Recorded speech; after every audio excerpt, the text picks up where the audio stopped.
Good morning, universe. Good morning, earth. Good morning, Makati City. And good morning, Labrador. To this vlog is hindi tayo mag-unboxing. Magkakapit tayo ng pangmayaman. Parang Starbucks to. Binili ko to sa building na to sa ibang floor. Kasi kinakaibigan ko yung guardia doon. Nilibre ko siya. Dahil mura lang naman to. Wala pang 100 pesos. Kaya, ganon. Ang lasa nito is parang Starbucks din siya.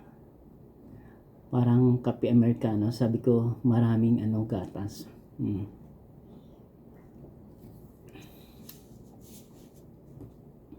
Ang halaga nito is 50 pesos lang siya. Kaya feeling mahirap pala pag feeling mayaman. Hindi naman mayaman. Ayan. Ayan o. Mas masarap pa nga to sa Starbucks eh. Kasi yung bumili kami ng Starbucks malabnaw yung Starbucks. Ito hindi. Kaso lang yung nila machine. Exclusive lang sa empleyado nila. Alam mo naman ako. Feeling close friends. Ayan. Kahapon pa dapat ako bumili.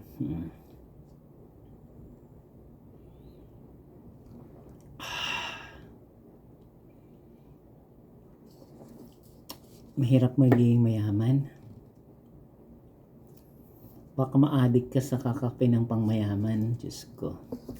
Ayan guys, kape-kape lang pag may time.